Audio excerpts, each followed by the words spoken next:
Welcome all the three panelists, Arpit, Neil and Ayushi. Welcome all the three of you all to the lovely webinar on a Sunday morning for India and for a Saturday night for all the three of you all. KVO's Stanakwasi Margin, Sanchalit Matushri Manibai Shivji Devji KVO Kanyakarani Fund also welcomes the participants on YouTube who are viewing the program right now.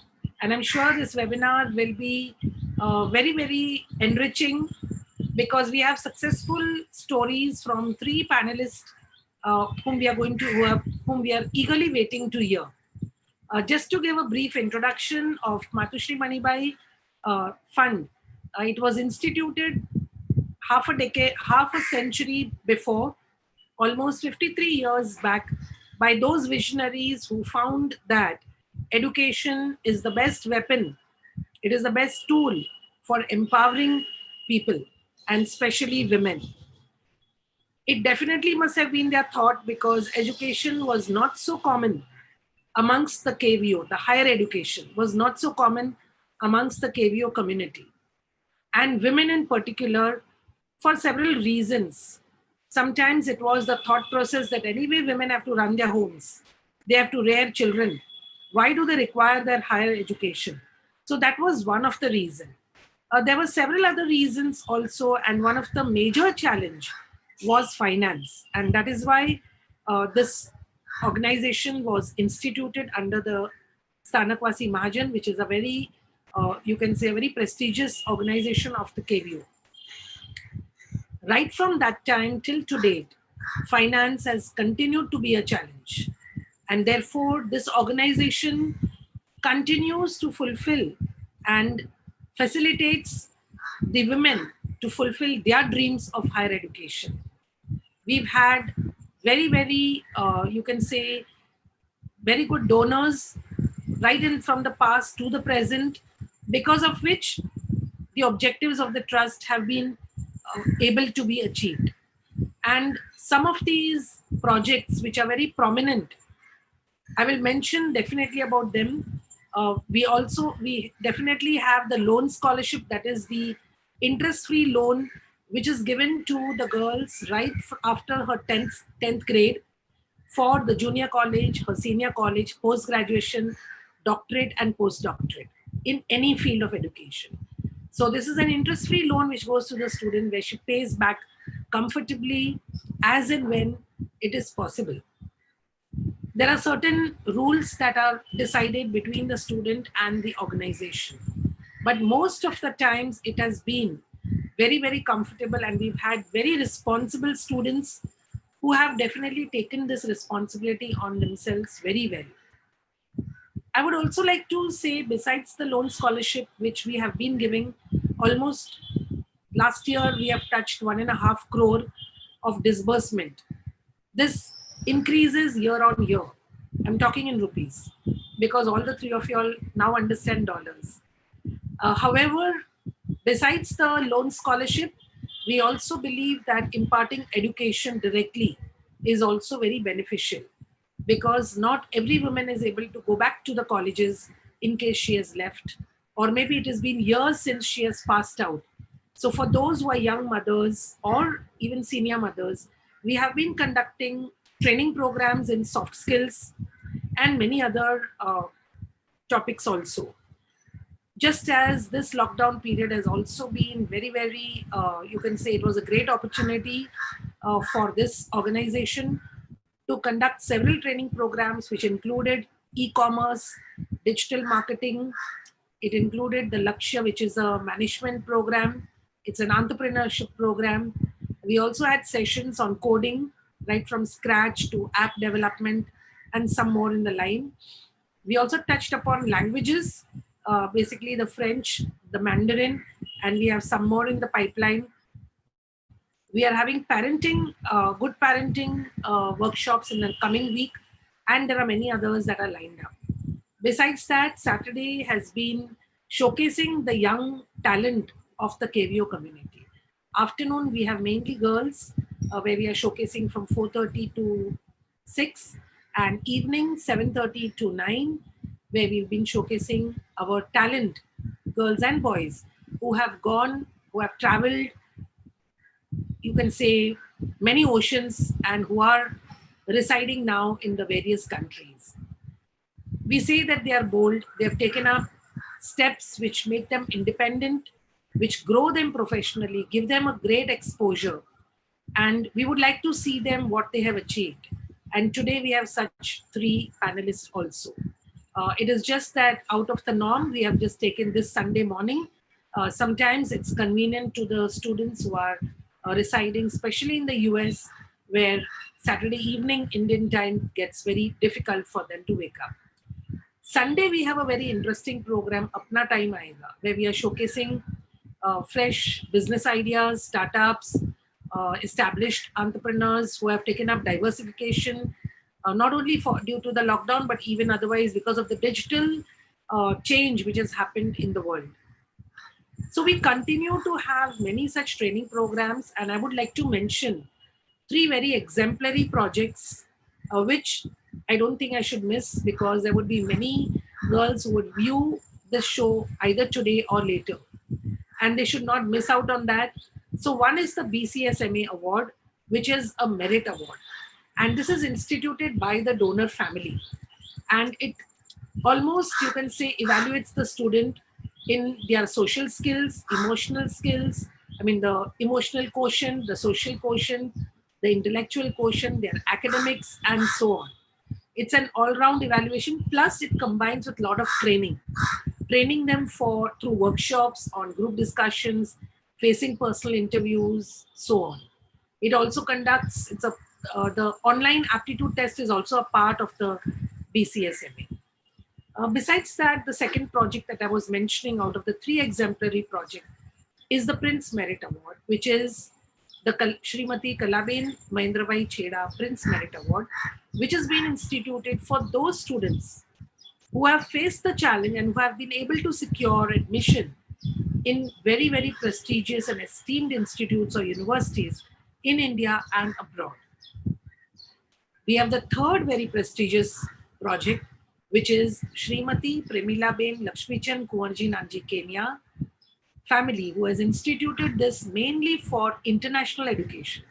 So girls who aspire to go internationally for an exposure for education, they can approach the trust. We do give interest-free loan. It's a soft loan, which is disbursed to the student. So while she's studying, the burden of the fees, the tuition fees, much lesser.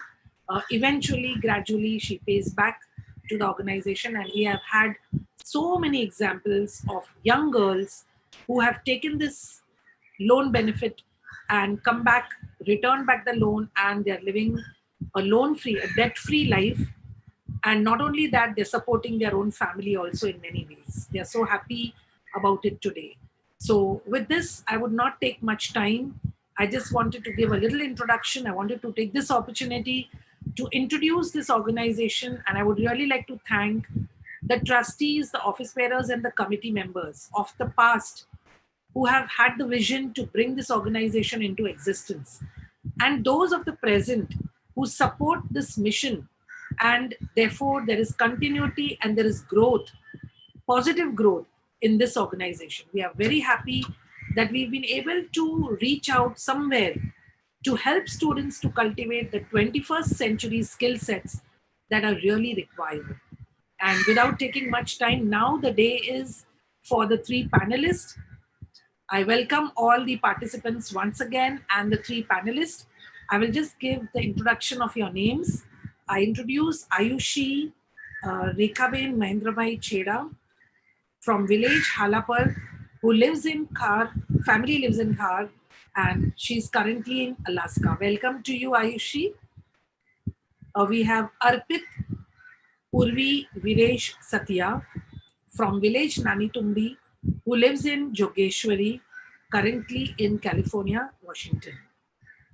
We also have Neil Preeti Surendra Satra from village Gundala, family living in Villeparle East, and Neil lives in San Francisco.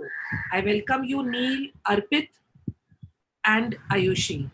And Your time starts, and we wish you the best. Uh, we will like to hear your success stories. So we will begin from Ayushi. Ayushi, off to you. Thank you, Ilanti. And I would absolutely love to thank you first because for giving me this opportunity to be able to present here. I think KVO as an organization is doing some really great work, and being a part of this Your community. voice is muted. You are muted, dear. We I'm didn't hear. I'm We didn't hear the last part. okay. Sorry. I was saying I'm thankful for this opportunity to be able to present here, and I think KVO as an organization is doing some really great work, and I feel very proud to be a part of this. So thank you. I will go ahead and share my screen now.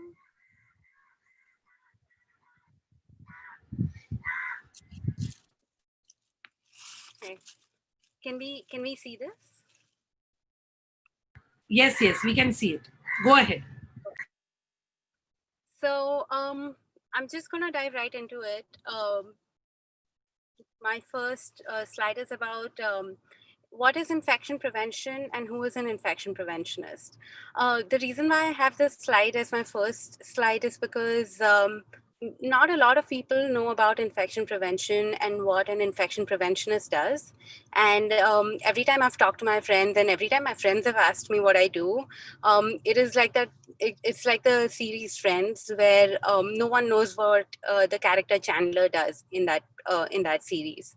So I'm just going to talk a little bit about what is infection prevention and who is an infection preventionist, and basically what my role here is today and what I do for work over here.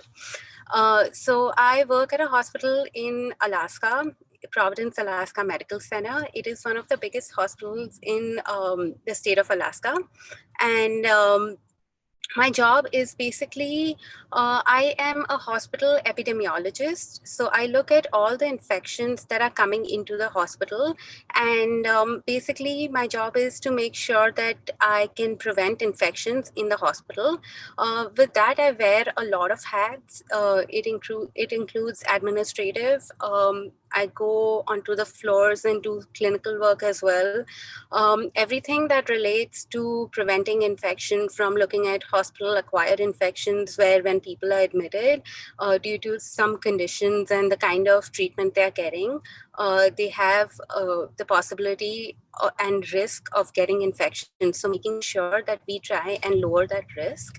And a facility is not the reason why someone should get a new infection when they get admitted to a hospital. So that is one of my main jobs outside of COVID. But since COVID, our uh, our role has expanded significantly.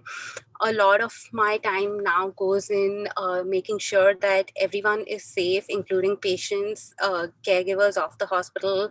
I do a lot of consulting work with the hospital administration and the CEOs and CFOs, in letting them know and giving them advice about what the community spread of infection is, and what are the right things and the safe things to do in opening a facility, in opening little outpatient clinics, what they should do to make sure that they are conducting patient flow safely. At the end of the day, a hospital is a business, so they do need to continue working. So trying to maintain that balance, where if they can open things versus not, has been challenging and very time consuming. Um, so a lot of our advice and consultation goes over there. There are many other things that I look at in infection prevention. It includes construction, cleaning and disinfection, a lot of things. So just in a nutshell, thinking about how there are different avenues in preventing infection in a hospital facility, all of those areas I would be involved in. So this is just a little bit for people who have been watching Friends, a meme that no one really ever knows what my job is. But it just basically involves a lot of different roles in the hospital. Okay, and then moving from there, I want to talk a little bit about how I got here and how did I find out about this and why was this the career path I chose. So I'm going to start with my education timeline. I went to Avabai Pettit School. It is in Bandra in Mumbai. And then I completed my 11th and 12th in National College. After that, I did a bachelor's in life sciences from Jai Hind College. And then I did a master's in life sciences in Mumbai University. Then then I flew to Texas, and that's where I did and completed my public health from University of Texas, North Texas Health Science Center. It is a very small university of not more than 5 buildings. So it was not a huge campus. And it was basically a public health school with a few other little schools in there. My professional experience. So after I completed my master's degree in Mumbai, I worked as a medical coder for 2 years. And then when I got to University of North Texas Health Science Center, there I took up different jobs. So one of my jobs was in the Department of Anatomical Sciences. One was as an office registrar, and one was as a tutor. And basically, I took different types of jobs to make sure that I got experience with different things that I was interested in and to try and build connections. Currently, I work as an infection preventionist. So diving right into this, the lesson learned along my journey. One of the things that I wanted to talk about was, I'm sorry for the for the picture disclaimer. I was trying to put a picture in there, and clearly I have not. So one of the things I wanted to reflect was about adapting and plan Bs. After getting into 12th standard, not like many of us, I did not have a clear goal of what I wanted to do. I knew I was interested in science, and in India, usually in my time when I was completing my 12th standard, anyone who was taking up science, their usual path was going to be to become a doctor or therapist of some type. So allied sciences were not something that it was not a job sector that was very lucrative. And I didn't know anyone who was doing a lot of allied sciences work. So basically I had varied interests, and I thought I was going to become a doctor, but with my circumstances at that point, I didn't have the focus and the discipline that I wanted, that was needed to become a doctor. So my next best thing that I was interested in was life sciences, basically all kind of biology. And I came across this course called Life Sciences. It was fairly new then. And at no point, I mean, don't take it wrong, it was not a compromise that I took it up. I basically took it up because I was very fascinated with different types of biologies, and I knew that was something that I wanted to explore. So that was my next plan B. And I started completing the course in bachelor's. I really liked my course. I went ahead and did a master's in that. And then with my circumstances that were going on, my dad fell sick, and I realized that I wanted to not go abroad and take up a job and be around. So once my dad passed away, I realized that I was going to continue living in Bombay and then continue doing a job. So I took up the first job that I found, and I was not sure that I was going to like it or not. And it was of a medical coder.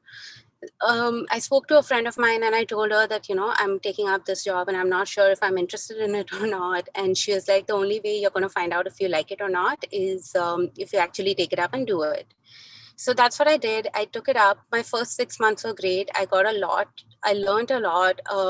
I learned about healthcare, and it was a great foot in the door just for understanding what Indian healthcare is. It gave me the opportunity to learn about what medical coding was, and got me acquainted to the different medical verbiage. And it was great, but it was not helping me apply the life sciences background that I had too much, because it was a on the desk job. I think going through those 2 years definitely made me realize that I wanted to do some kind of job that included me having in-field experience and behind the desk experience. So I wanted both of those. And that was something which I wasn't sure if I started with research in India, it would be completely research oriented. And I wasn't being able to find something which would have both those aspects.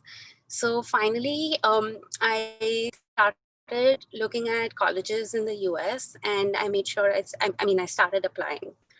Um, I wanted to do things by myself, and I wanted to, not burden my family too much. So I ended up applying to just one school, and which was UNT Health Science Center, and I was looking at different courses. I Before applying to the school, I was looking at public health versus masters in health administration. And between these two courses, everyone had told me that health administration would be something which would be more lucrative. And that was something that I was looking at. But I think as every time I looked at health administration, all the subjects were very boring for me. So public health looked like it had in-field experience and it had some research work. So that's the area I picked. A lot of my decision making included asking a few questions to myself. One was what is my aptitude and what are my interests. The second question was, do those interests match the skill set that I have? And the third area that I looked at every time I made a decision was my circumstances and what the situation I was in. So these are the three things that were basically a part of my decision making. And my primary question to myself was, will this keep me interested throughout whatever I do, or will I get bored of it? So these are the two things that basically I think it was a part of my decision making at that point. Every decision that I looked at, I made sure that I asked these questions to myself. So adapting and plan B's is that my plan A were not working out all the time the way I had thought.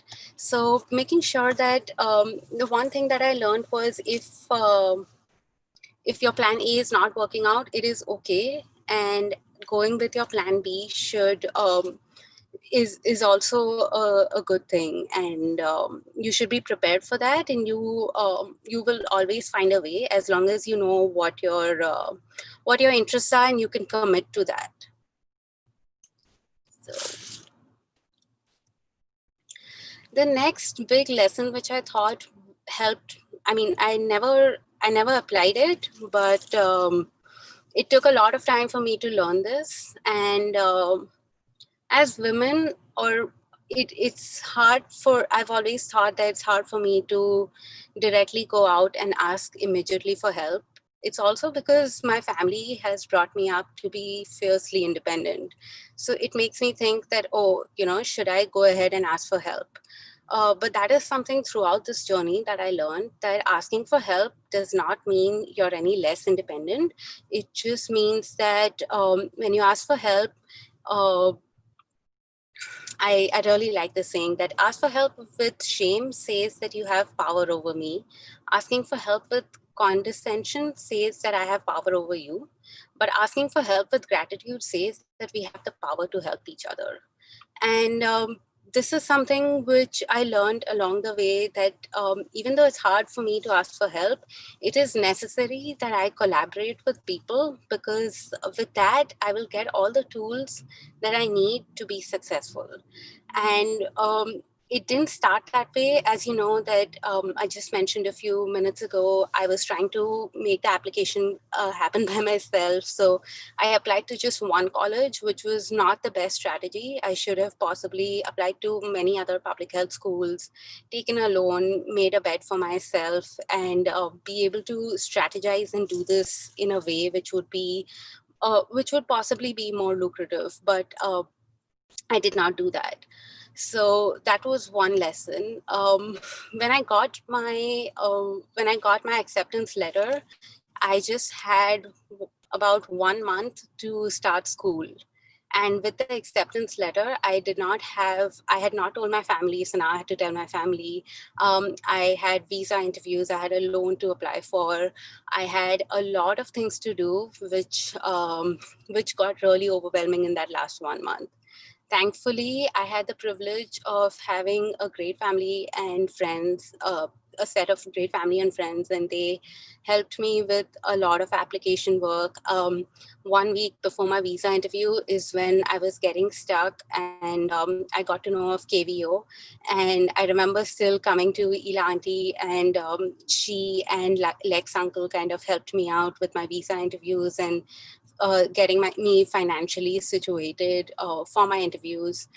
After that, I got a loan, and they also gave me resources and people who I could reach out to. So I got all my finances and everything situated. Within 1 month, I was ready to fly to the US, but I did not have a place to go and live at.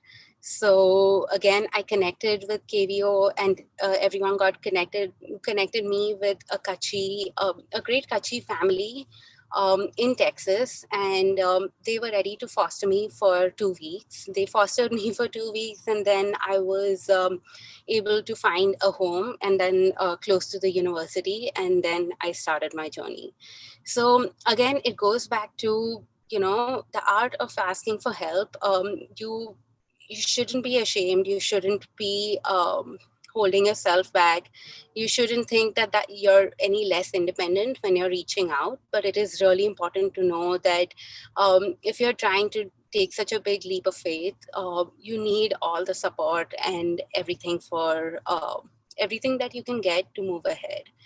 And we have a lot of resources around. It's just the way of asking and reaching out. Planning, ask for help also comes in play when you're planning for applications, when you're looking at your different resources, when you're planning for a different life in another country. Um, you have to think about many different things like housing and things like that.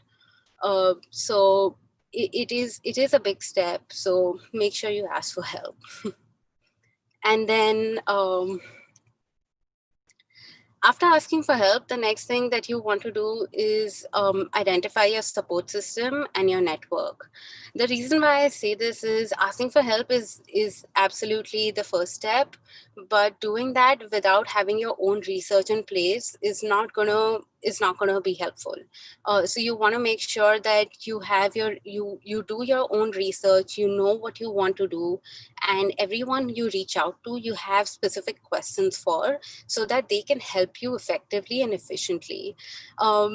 It was important for me to learn that I have to identify my support systems. So when I was doing applications, my support systems were my professional network, my professors, my friends, and of course doing my own research so that I could go ahead and complete my applications. The same thing for finances, logistics, operations and logistics being, just the logistics of going from Mumbai to Texas and things like that. Finding a job in Texas, a lot of my again, identifying my network and professional community, reaching out and asking for help. Not just asking for help, but also making sure that I get some education and some kind of guidance from them to have a good application in place, or to find a job or look at interviews and things like that. In all of this, if you see, a common theme is your own research. So I've put that in my slide mostly to to give everyone an overview of how much doing your own research and finding your own things to be able to know what your goals are and how we can go ahead and achieve them. To have the right kind of questions for everyone, it is important to be able to do your own research to get all your support and network. So don't let that go. When you're asking for help, you of course do your own legwork and then reach out. So there's no substitute to that hard work. Okay. Another big lesson that I learned was I had to push myself out of my comfort zone. Throughout my journey from Mumbai to Texas and now to Alaska, every decision I made, I had to make sure I was pushing myself out of my comfort zone, and it it it was a very hard thing to do, but I learned to get used to it. So in India, one of the things which was different when I got here, when I got to Texas and got into a graduate school, was that in India, a lot of my Indian peers, when I went to school, when I went to college, everything was about GPA and basically getting your scores and ranks and things in. You needed like a 75% to be a good student at least. And when I got here, that's the only thing I was trying to do, even in Texas. So trying to get my marks right and everything. Um, uh, Running behind grades, I realized that it was a habit and it was something that I was taught, and it worked when there was so much competition in the market, in the Indian markets. But when I got here, I realized that your education and your university education was so much more about more than that, more than grades. It was about understanding your subjects, understanding your different areas, making connections, and being able to, every time I got a B, I had to make sure that I didn't beat myself up, but at the same time, um, I was learning that why, when someone else got an A, what was it that was different, and how could I, improve myself and learn from someone else to achieve that kind of excellence.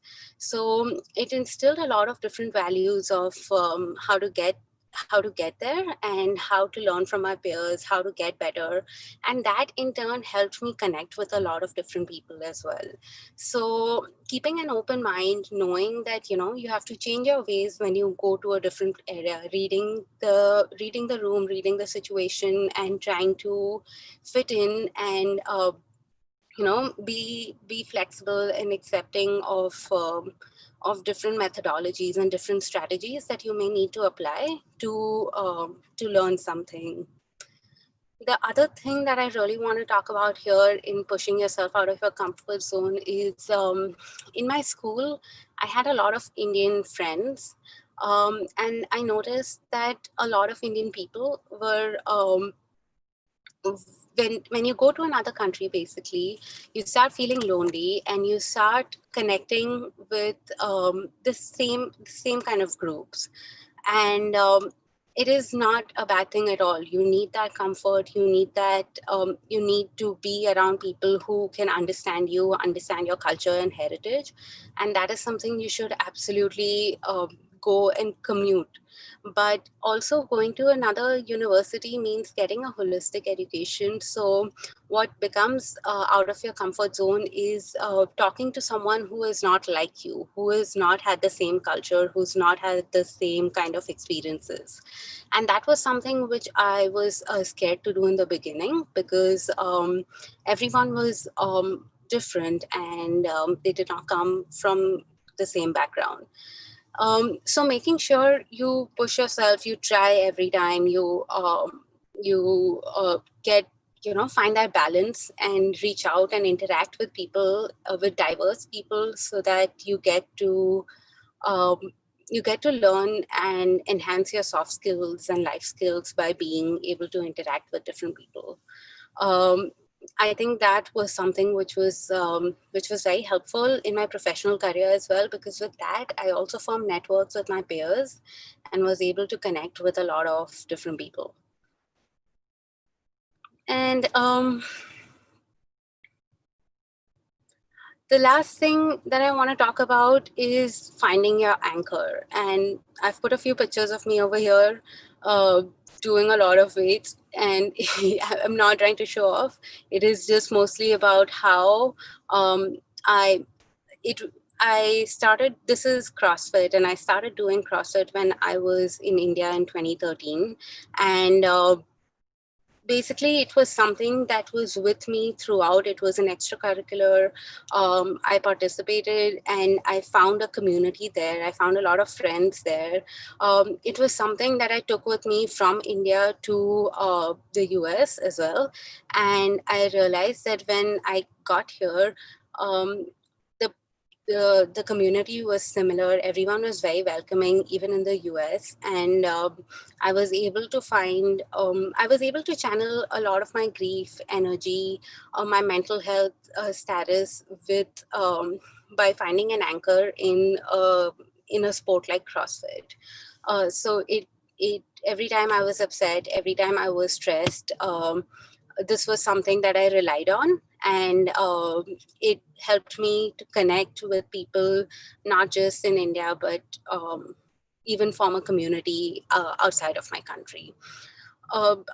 It helped me connect globally, and it made me all feel fit and healthy mentally and physically. So always try to make sure that you find something that anchors you and you have a holistic, healthy approach to a lot of things there.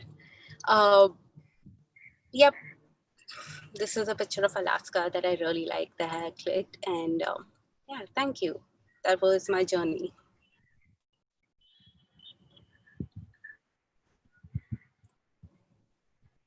You'll have to stop share. Oh, sorry.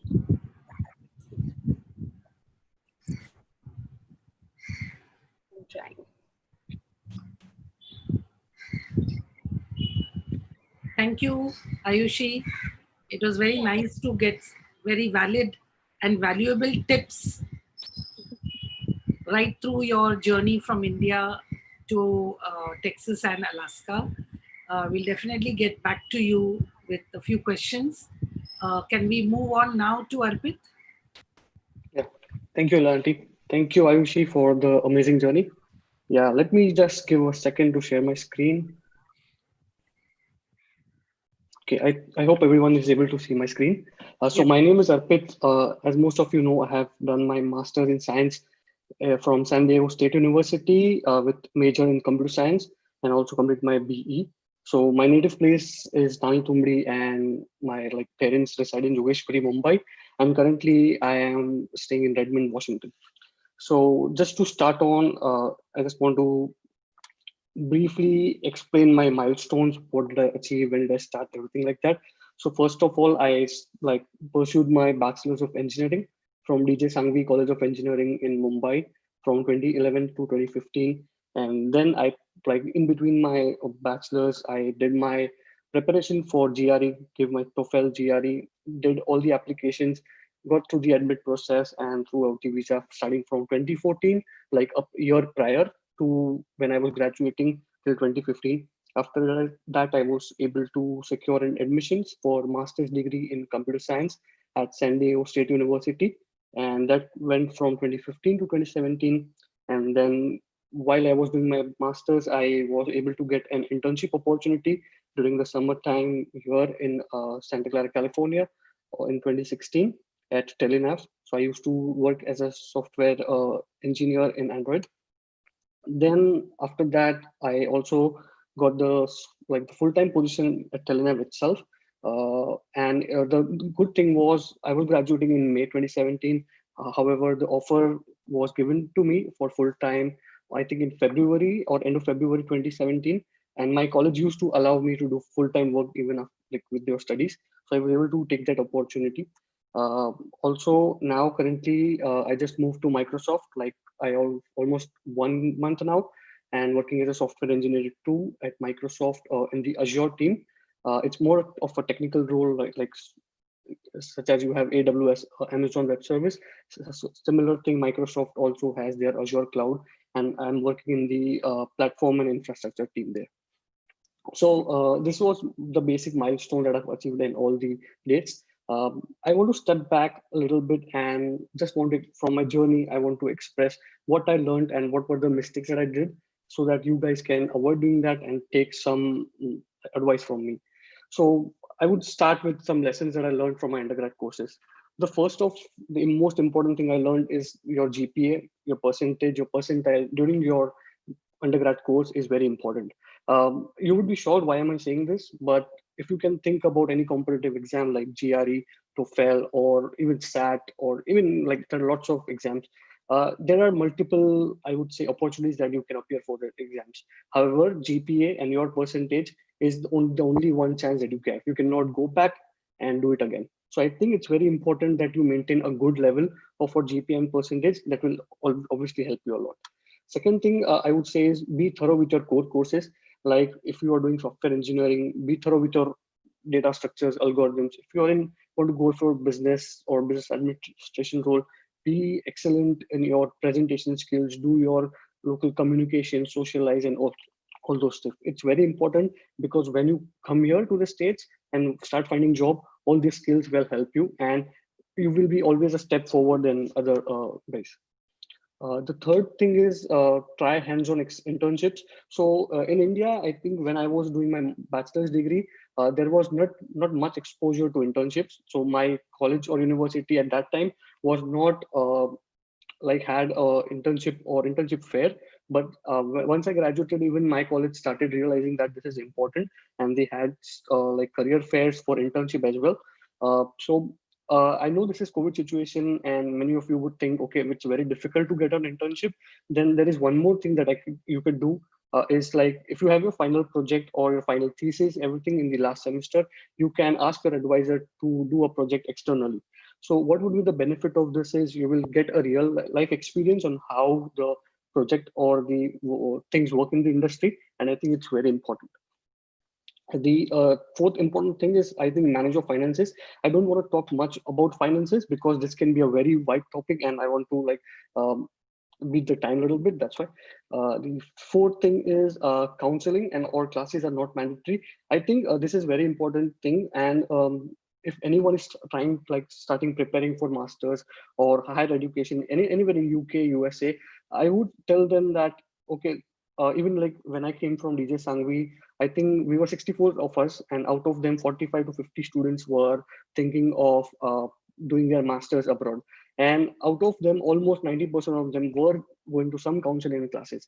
So that time, I think I met Ila Auntie, and Ila Auntie actually told me how KVO helps. And trust me, I have never thought, or I haven't never realized in my dreams also that I need some classes or counseling. Everything you can do can be done by yourself. Even applications, even preparation for competitive exams, trust me, you can do it by yourself. There is no need to go to any counseling or classes. But don't just take my words. Even if you at the end of the time think you have to, you can go ahead. But yeah, myself have felt that there is no need for counseling or classes. All the exams and also applications, you can do it by yourself.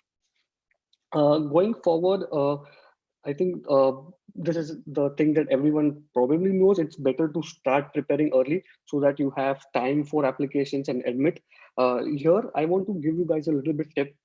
So most of us, what we do is we wait for the admit and then start applying for loans. I think we can while like from the end of applying for the colleges and starting the admit session, you can apply for loans beforehand. So a lot of different firms like HDFC Credila, they actually help you to give a pre-sanction letter. It costs a little bit of amount, like I would say 1 or 2% of the total loan, but I think it's very helpful. So at the end, when you have to like accept your admission, you won't face any hassle and you can quickly give the fees. After this, like I want to tell you guys some takeaway from my grad journey as well. Like what did I do, when did I come here, and what were the lessons that I learned.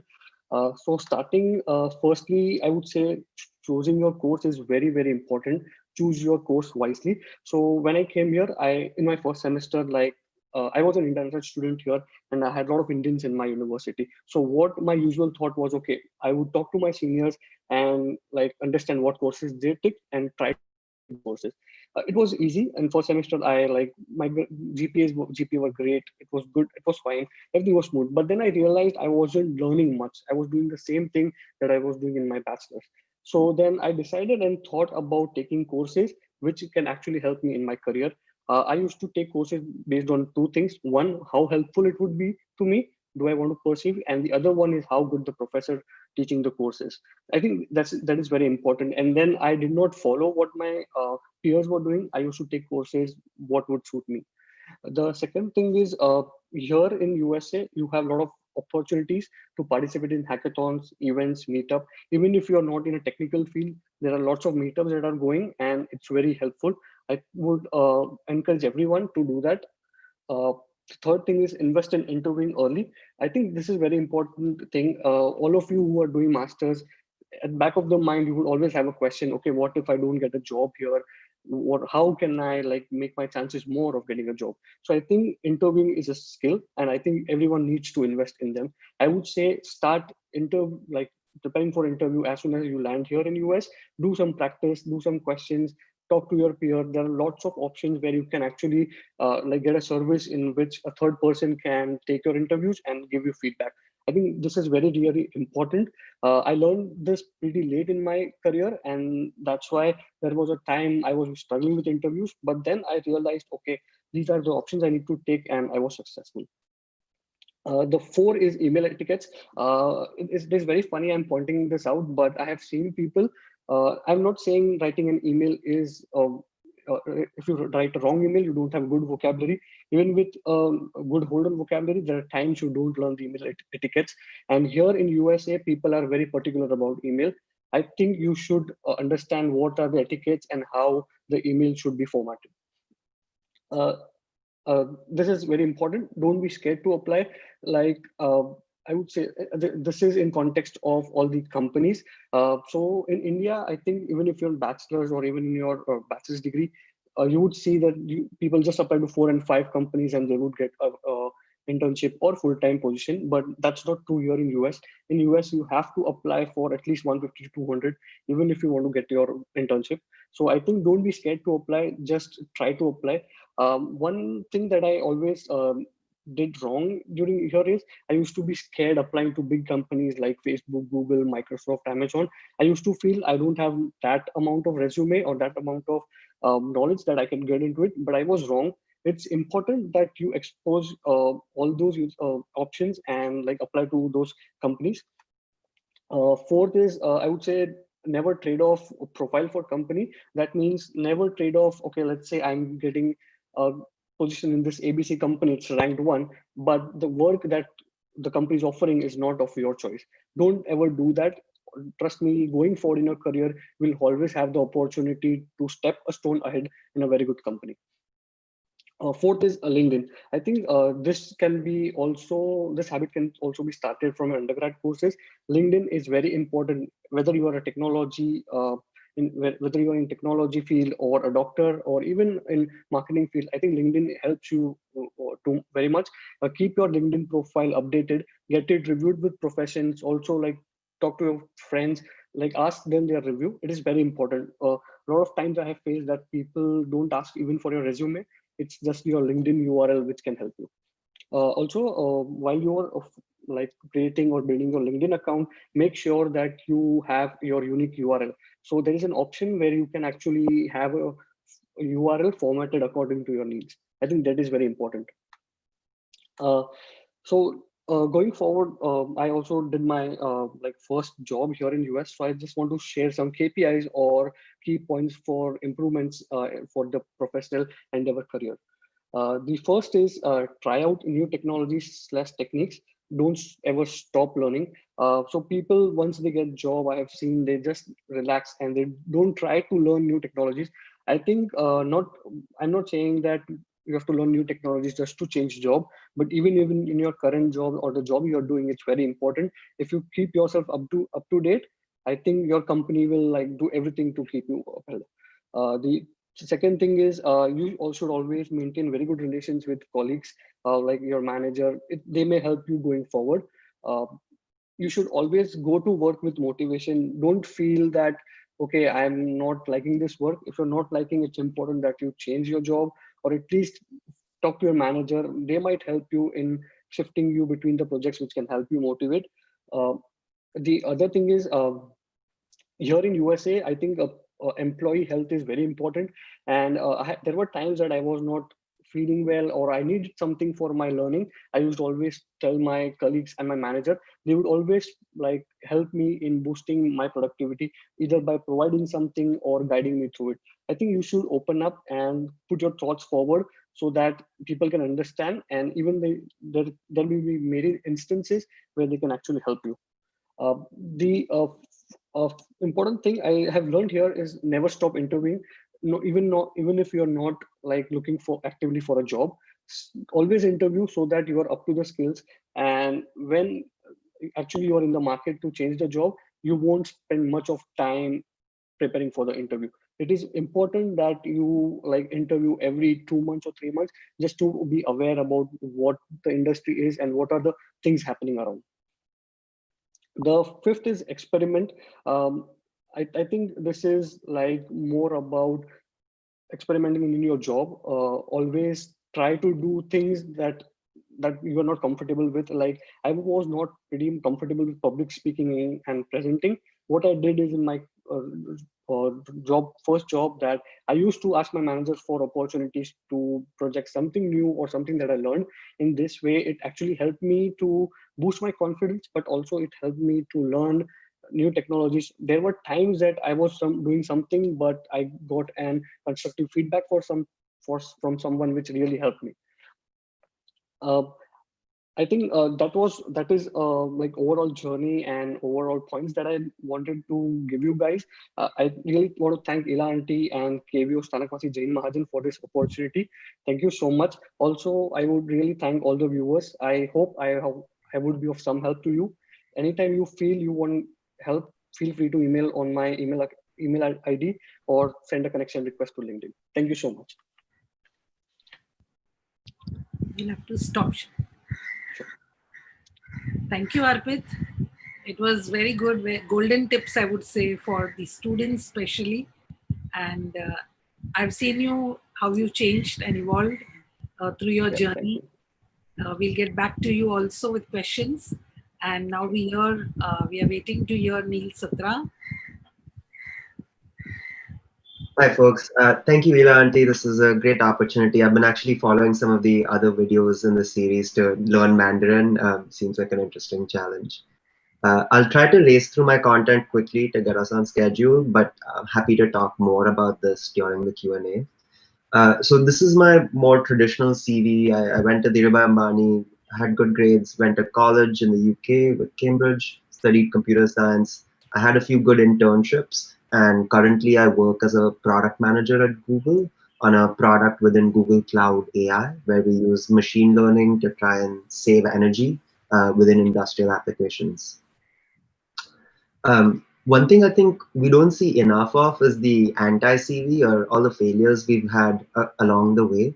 So I wanted to at least highlight my failures along the way, and hopefully this shows you, you often see the successful part of someone, the tip of the iceberg, and not all of the rest of the disappointments that have gone into it. You will have failures along the way. That's okay. It's in the grand scheme of things, it's not going to make that life-changing difference that you think it's going to make. So in my case, I failed to get into the college I wanted to get into. My first startup failed. My second one, I left it because I think it was not working, and then it got acquired. I wanted to go to this startup accelerator called Y Combinator. I didn't get in. And even Google, where I'm working now, the first time I applied, they said I was too young. The second time I made it almost to the end, but not quite. It was the third time that I got in. And this is a picture of me falling asleep in a lecture because I'm not a morning person. Thanks, Ila Auntie, for scheduling this at this time. So what I would say is that what follows is a set of tips that I've heard from other people, and some advice that I received that I thought was not great or didn't apply to me. So first is define your own success. For me, it means some things. For you, it might mean, you know, a job that makes a lot of money, or a job that's prestigious, a job that's respectable, or not even something to do with job. Maybe it's more about the relationships you cultivate and the family you create. Define what it is for you. A lot of people will try to define it for you, including your parents and society and family, which is all well-meaning, but you won't get that fulfillment unless it means success to you. You will have to prioritize. So in school, my teacher gave me this thing where sleep, study, socialize. Choose two of those three because you're not going to get all three. And while that may be a bit of an extreme description, if you look at a lot of the great people who got into the top of the field. So for example, if you look at chess grandmasters, it's not natural talent alone that brought them to that level. Typically, it takes 10,000 hours or more of training and practice in that field to really reach the top. So talent will take you somewhere, but it's not enough. And so necessarily, if you want to be the best in one field and you want to invest those 10,000 plus hours in that field, it will require you to sacrifice in other areas of your life. And you need to choose what your priorities are. One hack to make that easier is getting to the top 5% of people in any one field is really hard. It will take a lot of experience and a lot of work, and you're competing today on the global stage with everyone around the world. But getting to the top 20% in a field is doable, is easier. And getting to the top 20% in two fields is doable. And then when you look at the folks who have skills in both of those fields and lie at the intersection of those fields, that is a very small number of people. And so if you're in the top 20% in both, it's kind of like being in the top 5% in the intersection of those. And that's one way that you can really have an outsized impact in a field. For me, that's software and enterprise problems, big company problems. For you, that might be something different. One thing I often hear from people is, oh, do what makes you happy, follow your passion. And I find that advice hard to follow because of something called the hedonic treadmill. So the concept of the hedonic treadmill says you have a baseline level of happiness, and there are things that will spike your happiness up. So think about the last time you got, a new computer, new phone, new shoes, or whatever it might be. That brought you quite a bit of happiness at the start. But over time, you got used to them. Now you don't think about that new pair of shoes or that new phone as much. And then you reverted back to your baseline. And there might be moments of sadness as well. And again, that too will pass and you will get back to your baseline. There are a few things in life that do change the baseline happiness level that you have, including training your brain to be more content and more grateful for your scenarios. But in general, that baseline still applies. And so saying, I'm always going to do what makes me happy, you can only get so far with that. So for me, I define, instead of optimizing for happiness, I optimize for interestingness. And if it's a new experience that's going to be an interesting story, even if it's going to be painful or it might not work, there's a risk of it failing, I try it. The first two pictures here are of this amazing weekend I had in college where I'd always been following the startup accelerator Y Combinator. I decided, you know what? I want to apply and go through that application process, even though I don't have a startup yet that I think is appropriate for Y Combinator.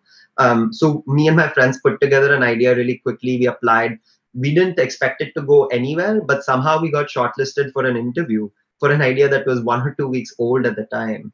So we flew out to the US, did that interview over the weekend. That same weekend, we flew back to the UK and went to 10 Downing Street, which is the UK Prime Minister's office, to share our thoughts on how to improve startup culture in the UK.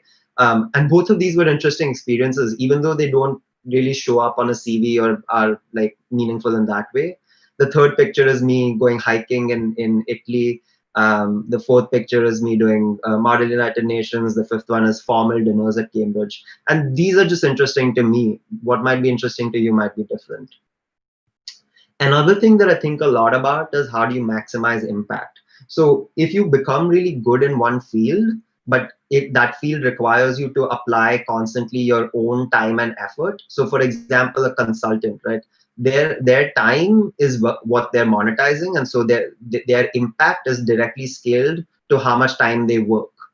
Um, to maximize the impact you have on the world and the change you leave in the world, you want to think about how do you form leverage. So that is, if I press this lever just a little bit, how can I make a big rock move on the other side?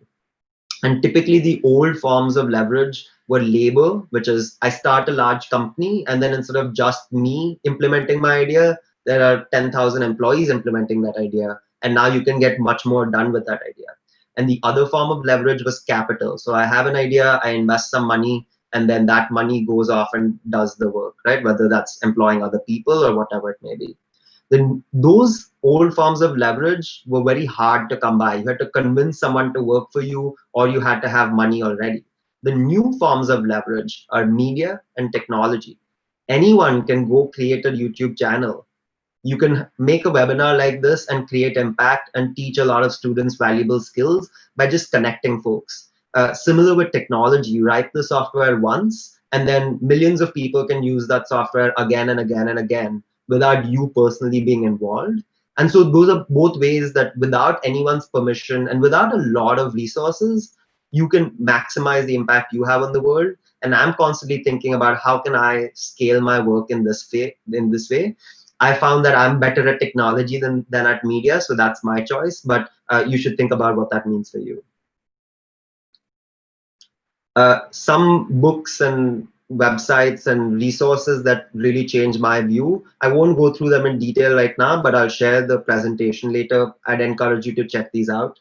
The first one is just about how to think about humans and how we evolved as a civilization. The second one, the mom test, is useful if you have startup ideas and you want to validate, is this actually useful?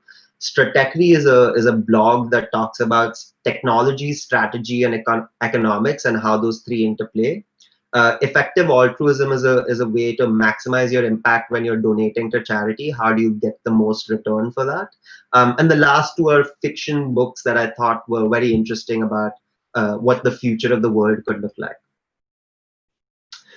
The big disclaimer for all of this content is often this comic talks about this lottery winner, right?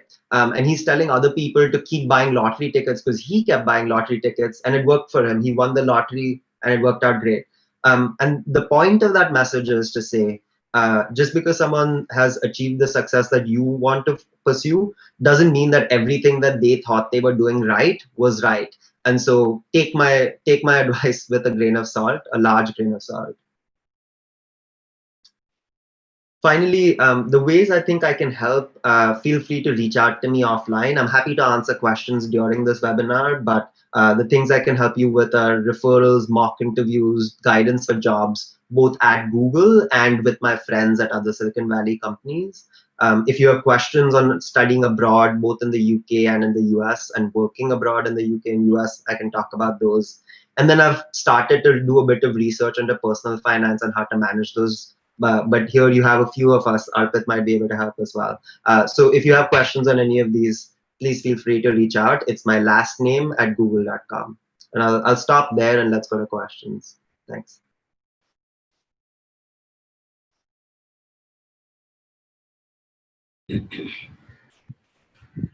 Thank you, Neil. It was very interesting. I was going through all the I's, the interest, the impact, and all your media, technology. You very rightly put it. That is the present, and that is going to be the future also for a while. That's very rightly said. So we'll come back to the YouTube questions, and then maybe I have some questions which we will definitely address. Sanjay Bhai has a question for Ayushi.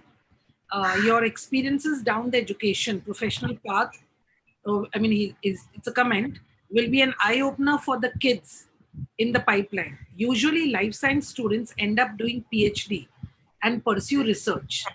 So what has made you think differently? I'm sorry, I didn't hear the last part. So what has made me? Usually, life science students end up doing PhD and pursue research. So, is that your plan too? Oh, so when I started looking after my life sciences, as I mentioned earlier, um, I wanted to do, I wanted to get experience in both fields, in the field work in public health, and then, or in the field work in life sciences and research as well. And I like both a lot. Now, as I've gone in infection prevention, and I realize infection prevention has a large bit of focus on research. And I do enjoy research a lot. So maybe next few steps would include looking at epidemiology, research, in field work as well.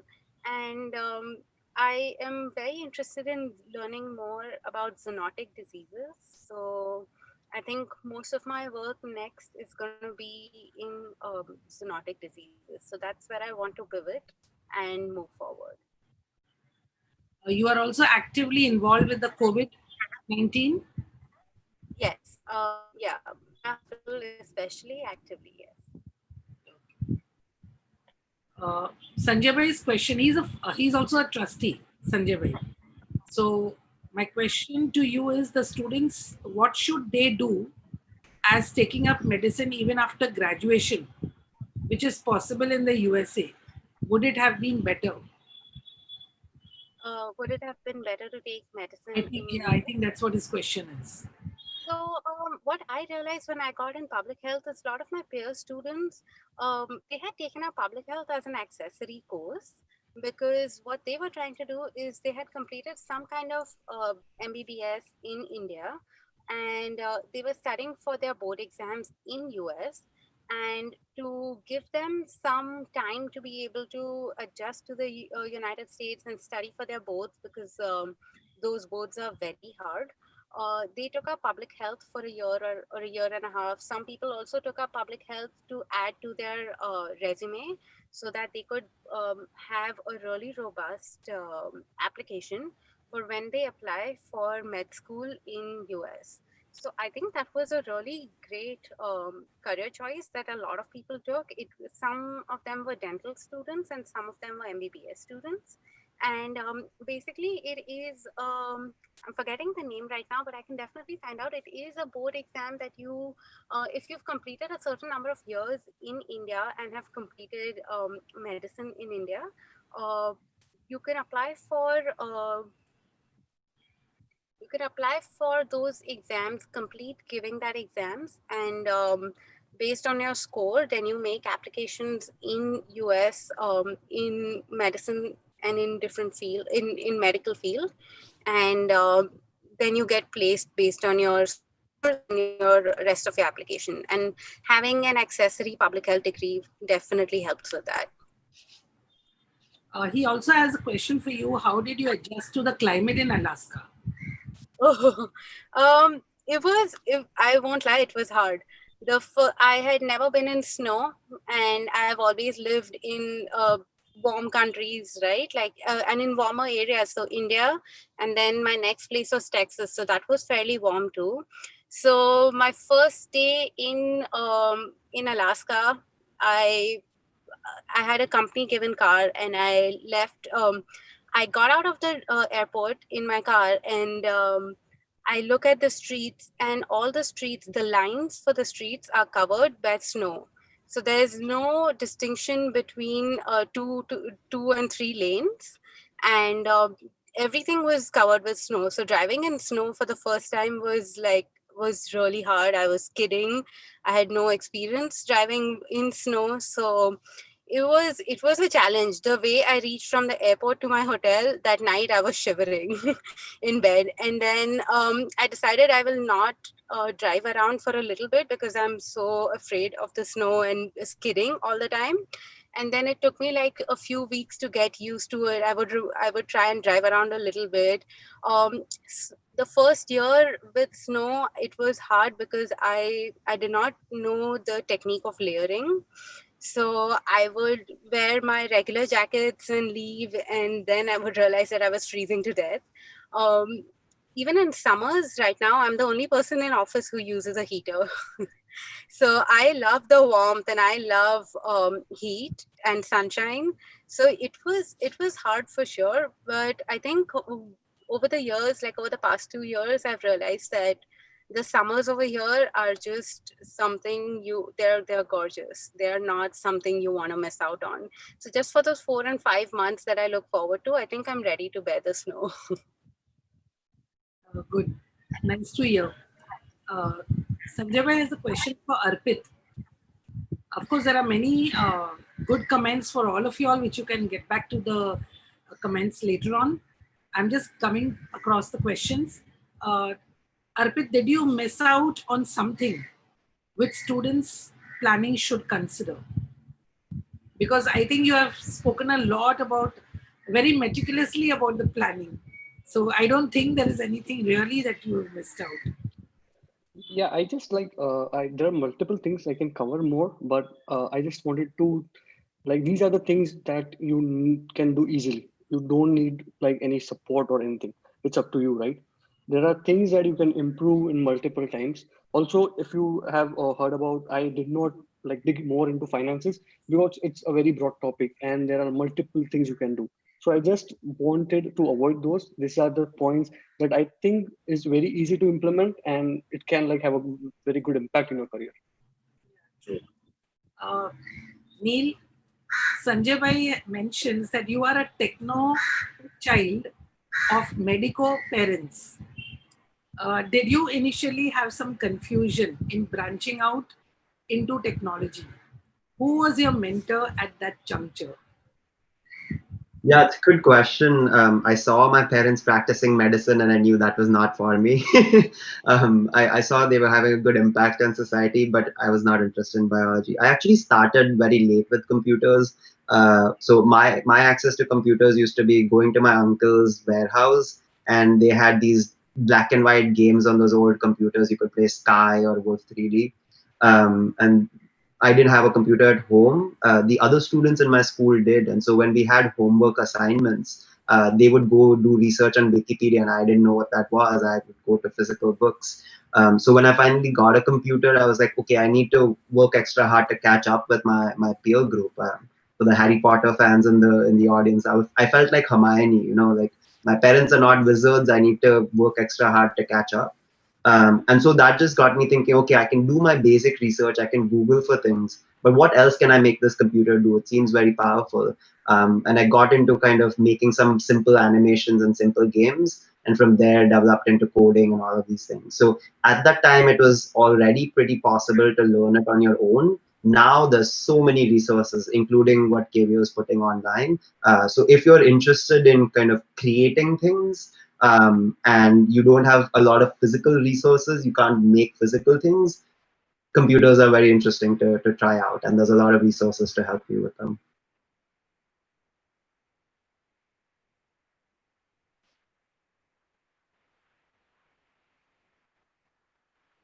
I think Ram Auntie has dropped out. Oh, I see. No, he's come back. Yeah. There is Ashish Sawale. No, I'll go back to Preeti Satra's question for Neil. What are your future goals? My mom's using this channel to find out what I'm doing next. Yes. I think my medium term plan is to maximize impact through technology. Most likely that will be in this form of building an enterprise software company. In the consumer space, I think there's a lot of problems have already been solved today. If you think about, Maps and YouTube and all of these apps are there in your personal space. But when you go into work, I think technology is still very slow. And so I think there's a lot of improvement to be done there.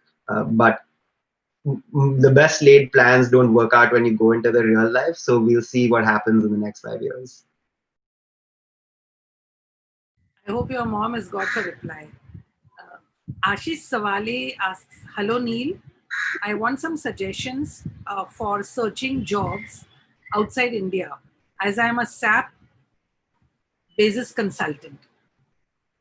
Yeah, any of these specialized skills. So I think general kind of coding, there's a lot of people available now, and so that's a harder job search. But if you have a specialized knowledge or skill like SAP or networking or even old programming languages like COBOL, there are job sites dedicated to finding jobs in those spaces, because it's harder for the companies to find people with those specific skills and specific certifications they need. So definitely look on the internet for job sites like those. In addition, what I would recommend is, for me, what was most useful when looking for jobs was reaching out to alumni from my college that had found interesting jobs. And they not only told me, okay, here's where to look and not to look, here's where the most interesting opportunities are, but they were also able to refer me into those jobs, which kind of got my foot in the door. They gave me mock interviews in those fields. And the same thing would apply to you. So whether it's alumni from your college or your specific SAP course, there will be folks who are already in the industry and have the knowledge that is not necessarily published on the internet. Neil, I have a question for you. If you could talk about your life in Google. Yeah, life in Google is really interesting, and I want to hear Arpit's comparison as well with Microsoft. I think what's really great about Google is I thought to be a product manager where I'm kind of working with a team of software engineers and deciding more of the strategy and kind of what we're building and why we're building rather than actually doing the building. I thought it would take, years of me being a software engineer before they would let me do that. But Google has this interesting culture where they give a lot of responsibility to young folks and trust us to figure it out. And now a lot of companies have replicated that. So the program I was on called Associate Product Management. Now a lot of other companies have got that. But I think Google keeps innovating that way in how can we give more responsibility and ownership to people. So from a career perspective, that's really amazing. From a comfortable life perspective, of course, there's a lot of benefits of working at a company like Google. I think the culture is very open and friendly. People treat each other as friends. There's a lot of perks. Obviously, you've heard about the free food and free lot of things. So all of those comfortable things are there, but those are not really what drive your job satisfaction so much as getting ownership over the things you want and having the kind of impact you want. And that's what I appreciate there. Anil, I have a connected question. What is the clue that you could give the youth who are in the technological world in the US and who aspire to come to Google? Are there any clues or any tips that you can give for them? I think Arpit is smiling already. Yeah, there's two really good books, Cracking the Coding Interview and Cracking the PM Interview. Those are written by ex-interviewers for Google and Microsoft and these kinds of companies. And they go into a lot of detail. So besides knowing your fundamentals, which Alpert talked about, like data structures and algorithms, knowing how to do the interview, you can walk in with confidence, the right techniques and the ways to communicate your ideas make a big difference. Because ultimately, if you think about it, the interview is with a few humans. Humans are fallible, they make mistakes. They might be in a good mood that day, a bad mood that day. And you have a very limited time to communicate what you know and why you can create value for the company. So having all those kinds of, how to whiteboard and how to communicate your ideas, that gives you a chance for your focus, your fundamentals to shine. Other than that, it's the same kind of alumni networking tip I would talk about. If you're looking at a big company like Google and Microsoft, there's a lot of information available online, and you can figure out which jobs you're interested in. But there's a lot of interesting smaller companies that people in the Bay Area who are kind of experiencing this day to day will know, okay, out of the thousands of startups there, these are the ones that are hot or exciting right now and maybe interesting for people to join. So use that network. Still one more connected question. What are the behavioral traits that one would really require to crack the interview for Google? Yeah, so I will talk especially for product management because that's what I interviewed for both times. I think they're looking not so much for your experience and your knowledge, but your skills and your thinking, right? So they will give you a problem that's pretty open-ended, and the interviewer might have one answer in mind, but there isn't one clear correct or wrong answer. It's more about how do you take a very vague, unstructured problem, add structure to it, communicate how you're breaking down that problem into its subcomponents and how you're going to address it. Fill in information as you can, either guessing or using your best logic, and then arriving at a conclusion that seems reasonable, that you followed a logical path to get there. That's the main thing that folks are looking for, more than, oh, you know XYZ programming language or you've done ABC in your past job. Because especially at Google, we're in so many different industries, right? You think about, health sciences, we have a company for that. You talk about self-driving cars, we have a company for that. We have teams that are working on pretty much anything under the sun. And so there's always going to be situations where you're working on something new that you haven't experienced before. But if you're able to think logically about it and communicate that effectively to the rest of your team, you will do fine. Thank you. I think they were very good tips. Mahendrabhai Cheda, who's also the trustee, says the journey is highly inspiring for the KVO students with important tips and advices from all the three of you all. Will you please allot some time slot for MMSD KKF to give back to the society? Please suggest a plan of action. Of course, I don't think you can suggest a plan right away, but what he says is if you have the inclination to get back, how you can contribute. Thank you, Neil. We've already seen your thumbs up. Suman Gangar asks you, Neil, which technologies people must learn keeping future in mind? Yeah, so I talked about this a little bit. I think the technology that's hot today will be obsolete in 5 years. So the most important thing is to be able to show whatever the new technology is, you're able to learn it quickly and adapt it and apply it to whatever you're doing. That said, I think the areas that are expanding right now are machine learning, data science, any fields where rather than programming a fixed set of rules, you try to use data and examples to teach the machine what to do. That said, I think it is very much in the hype cycle. So right now there's a lot of buzz and hype around machine learning. So we will end up with a crash over there where people actually realize, machine learning is good for some things, but it's not a magic wand you can wave on everything. And then there will again be a decline. That's natural, but I think that is still, despite the buzz, it is going to be where a lot of the new advancements are going to be. The question again from Preeti Satra. This is for Neil. Thinking back, what would you do differently? I really loved this question. Yeah, I don't think I have like any major regrets, and I don't think that's very productive. But I think in terms of the approach you take and the mentality you have, I used to stress so much about every decision, like it's going to, completely change my life and the outcome, and stress about every kind of decision along the way. But you look back and you realize actually you don't even remember half those decisions and what you did. A lot of those in the large scale don't really make as big a difference as you thought they were going to make. And so, focus on your work. If that's your success, do that, but also make use of your time to do everything else. It's not the end of the world. That's one aspect. And I think the other aspect that I only learned later in life was confidence goes a long way. I used to be much more shy. As I was going through the job interview process, I realized showing up confidently to those meetings was half the battle, because people, if you believe that you know what it takes for the job, others will believe it too. So fake it till you make it. Well said. Mahendra Cheda again says that I'm highly impressed with Google visit. That is during his visit. Do you feel Google's working and management is like a large family which gives you the ownership? Is that so?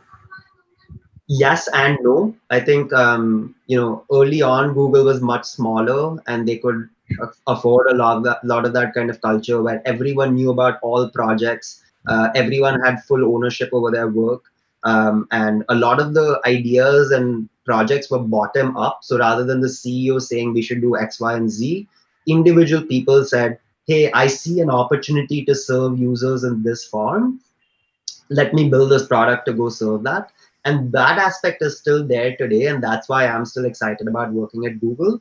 But there is obviously a lot of transition in the culture as you move to a huge company, right? You're talking 100,000 plus employees spread around the world. Um, and a lot of attrition, like new people come every 2 years. At this point, I think I've been at Google less than 4 years, and I'm older at Google than more than half the population at Google. So you can think about how much attrition there is.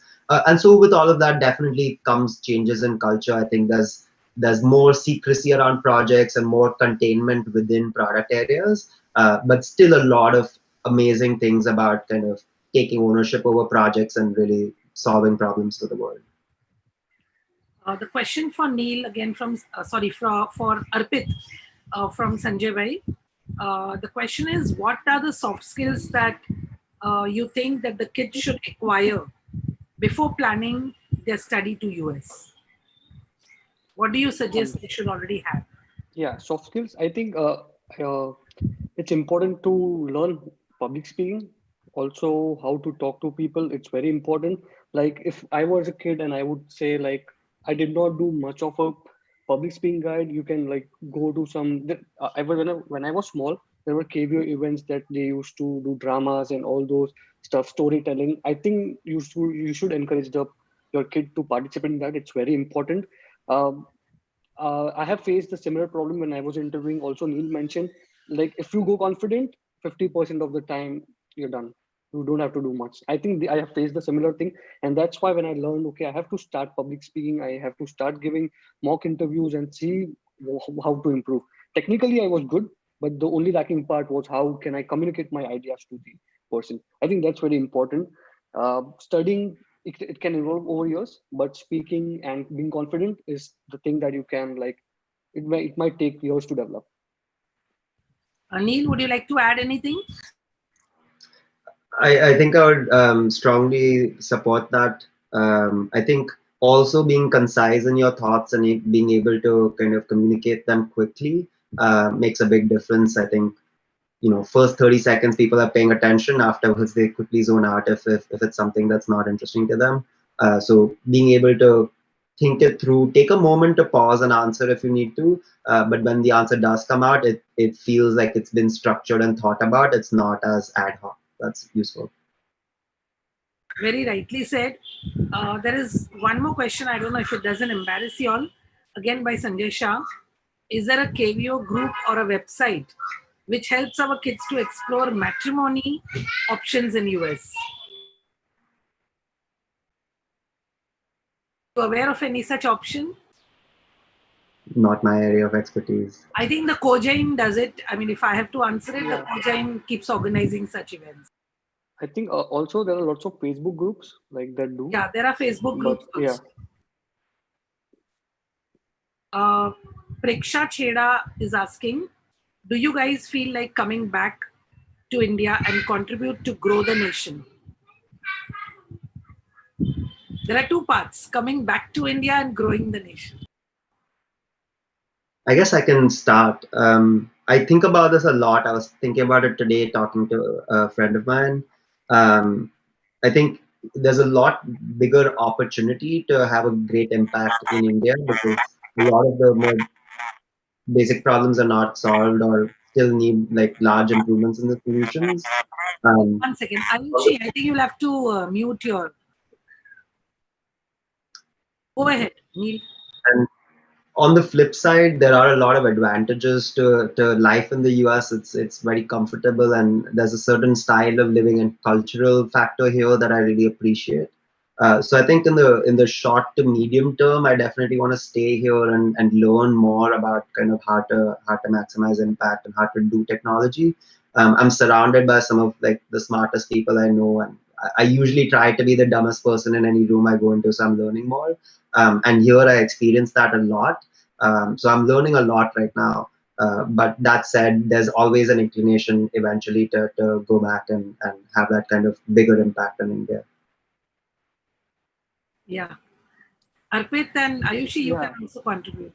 Yeah, I think I would like to add to Neil as well. Like Here, there are lots of instances where you can learn.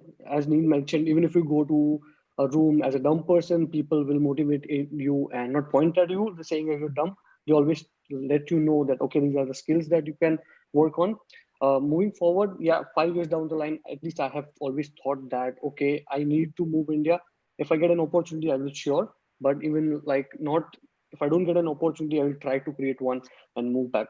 I think that's always on every mind of an Indian who's studying in the US. That's for sure. Ayushi, you want to say something? Yeah, absolutely. I do agree with Arpit and Neil. There is, even in my field, I feel like there is so much more to learn. There's so much more I can contribute here right now to my growth by learning and being around people who I get inspired by. And I do want to have those experiences. So immediately, I don't plan to right away come to India. I do feel like contribution can be done simultaneously. I don't feel like I have to wait to be able to go back home to contribute. I can contribute remotely. I can participate. I can do things which I know I believe in, and want to make an impact even back home to different social and political situations that I believe in. So definitely the contribution would always be throughout. Long term, I don't know yet, but I would never say never. So yeah. Yeah, thank you for that. Now there is a question. There are two questions from Piyush Dedia. Hi Neil, my son Love Dedia is doing CA. Can you give some tips for him for further studies? So I don't know how you will give. And the other question that he has, tell something about your parents. This is again for all the three of you all. Something about your parents who have given you this state. I mean, I don't know what it means, but probably brought you till here. Yeah, so I don't have a ton of very specific advice for CAs. What I would point back to is the thing I talked about being interdisciplinary. So I think there are a lot of good CAs that India produces each year. And if you're competing with all of them for a job, you can still do that. You have to be, one of the best CAs. But if you had expertise at the intersection of CA and something else, so for example, if you became the best CA for startups, or the best CA for design firms, that's something where you can really stand out as the best in the field without needing to be, Nobel Prize laureate. And that's one way to differentiate yourself in the market. Talking about my parents, I think most of what I've become I can attribute to them. They've been like super focused on kind of providing whatever it was to me in terms of nurturing my interests. I remember at some point I was interested in puzzles, so I think there were like Shakuntala Devi books at that point. So my dad connected me to someone who could like teach me how to solve those puzzles, and I used to go to that lady's house every weekend and learn how to do puzzles. There was another time where I was interested in astronomy, and so I tried to join a course at the Nehru Planetarium, and they wouldn't let me in because I was too young. My dad convinced them, just try him out for 1 or 2 sessions, and if he doesn't pay attention or can't keep up, that's fine. So they gave me a chance, and then it worked out. I was able to keep up just enough that they kept me in. So I think my parents played a key role, both my mom and my dad, in encouraging all these interests and supporting wherever possible. And so it turned out the interest I landed upon finally was computers, but any of those fields, they would have helped me go further.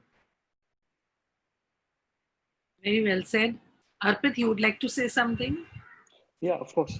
So both of my parents were not from technical field, and I don't think anyone immediate in my family went to US anytime. So I think the support that I received from my parents was they always used to trust me. And whenever I used to get depressed or I had no resources, they would always like find ways to provide me those. And I think other than parents, I also think KVO played an important role. It's not only parents that help you; it's the overall. I think your culture and your, I would say, the people you're living with actually help you a lot. Thank you, Arpit. Yes, Ayushi. Mm, I think both my parents have always encouraged me to and gone above and beyond to get me everything I wanted. very encouraging, very supporting. They're not here today, but I know that they would all be very proud of everything that I'm getting and doing. My dad always wanted me to go travel abroad and get a higher education abroad, and he always had one wish that both his daughters are super independent. And I think both of us, like my sister and I, we go ahead and we do that and we try to achieve that. So I think all of this success and all everything that we are, it would be because of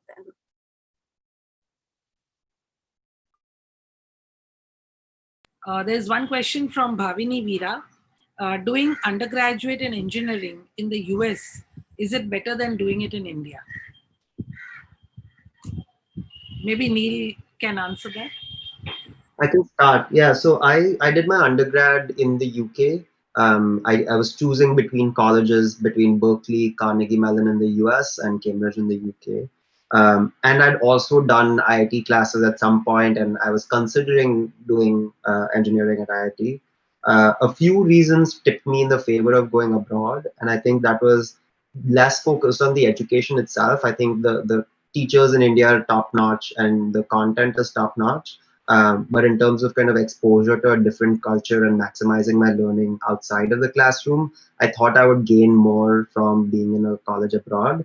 And that did turn out to be a case. So when we talk about these soft skills, I noticed my colleagues who came to Cambridge for their master's programs or PhD programs. They'd spent their undergrad in India, and so they were good at Indian cultural stuff, but a lot of the Western cultural nuance was lost. And so, when you go into an interview, I'm not saying like ideally it should be just your merit that shines through, but a lot of it is actually, can you build a personal rapport with the person, and communicate effectively. And being in the US or in the UK for your undergrad helps a lot with that.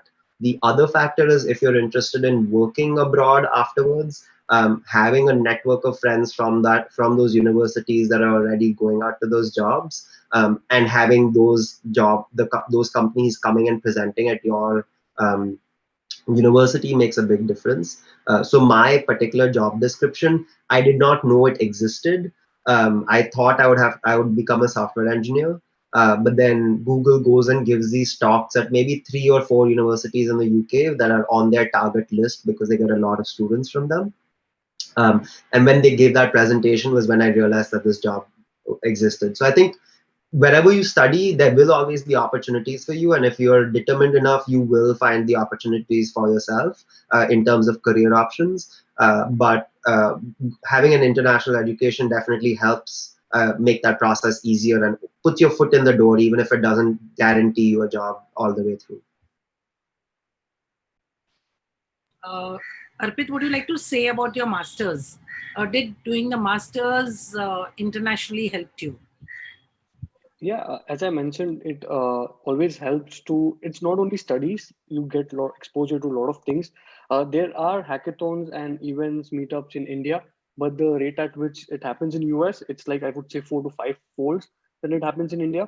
Also, most of the big companies, as Neil mentioned, like Google, Microsoft, and Amazon, also Facebook, goes to cities and have their like also take lectures actually pretty much on core subjects like algorithms and data structures.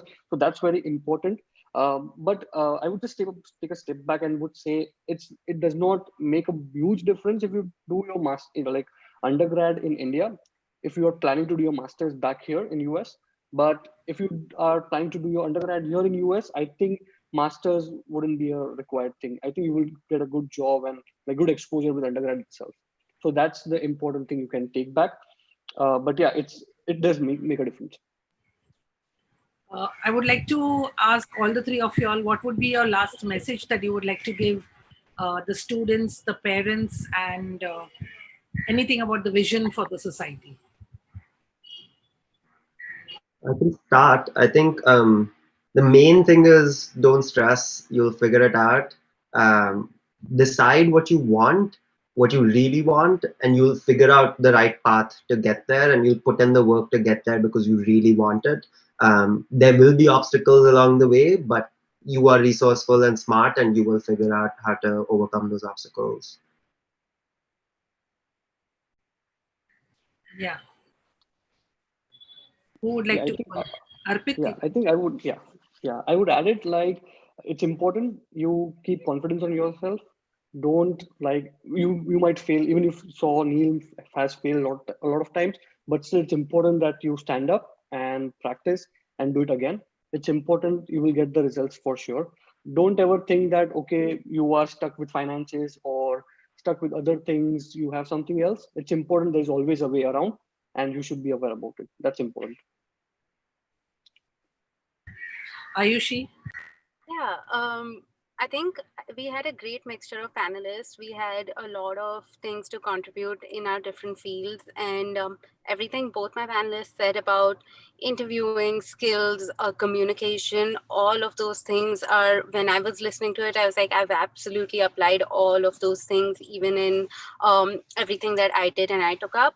My message would definitely be that don't be afraid to try anything new. At the most, you'll fail. And the best thing is that you have nothing to lose when you try something new.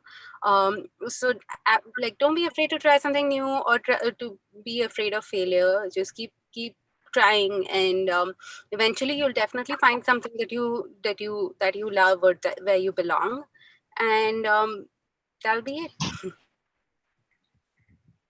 Thank you so much, all the three of y'all. I really thank Ayushi, Arpit, and Neil on behalf of Matushri Manibai Shivji Devji KVO Kanya Academy Fund. I really wish y'all may all your dreams come true. At the same time, also, we wish that you remain connected with this organization and through it help the KVO students and the parents in whatever way you can. Thank you so much. I think it's a Thank you, pleasure. Ilan. Thank you. Thank you. Thank you. I think it's quite late for y'all and you need to rest.